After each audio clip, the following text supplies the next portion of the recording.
ఉడికిపోయిందండి పాలకూర. ఎక్కువ ఉడికించొద్దు. తీసి ఈ ఫ్రిడ్జ్లో నీళ్ళండి చల్లటివి, ఆ నీళ్ళల్లో వేసుకోవాలి.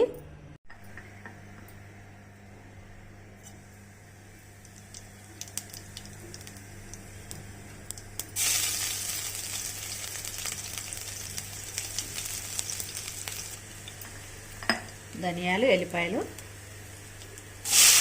ఉల్లిగడ్డ, పచ్చిమిరపకాయలండి, టమాటో ప్యూరీ అండి,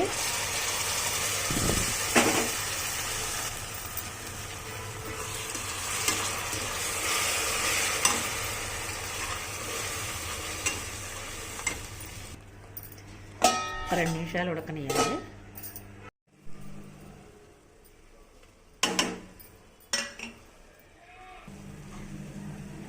మళ్ళీ 2 నిమిషాలు ఉడకనిద్దామండి. కారం, ఉప్పు, పసుపు, ధనియాల పౌడర్ వేసాను. ఆయిల్ వదిలేస్తుందండి. ఉడికిపోయింది. ఇప్పుడు పాలకూర పేస్ట్ చేసి పెట్టాం కదా ఉడకబెట్టి, అది వేస్తున్నాను. కొంచెం వాటర్ వేసి గిన్నె కడిగేద్దామండి.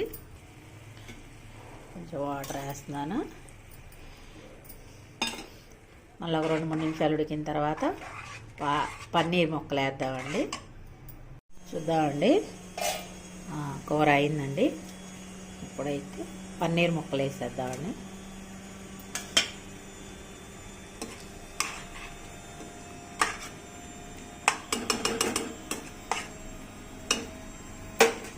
రెండు నిమిషాల నుంచి బంద్ చేద్దామండి. పోపు పెట్టుకుందామండి.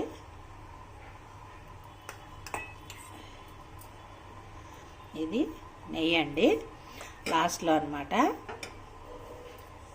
ఇట్లా వేసుకుంటే కూర మాత్రం చాలా చాలా అంటే చాలా బాగుంటుందండి.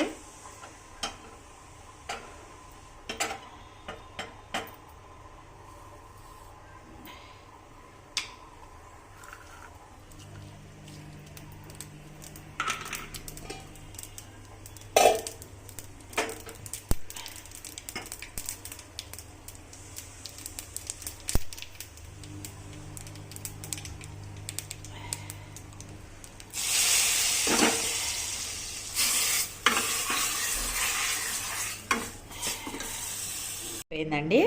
చపాతీకి, పరోటాకి చాలా బాగుంటుందండి ఈ కూర, రైస్ కంటే కూడా. Thank you so much. నా ఛానల్ ఫస్ట్ టైం చూసేవాళ్ళు సబ్స్క్రైబ్ చేయండి. థ్యాంక్ యూ అండి.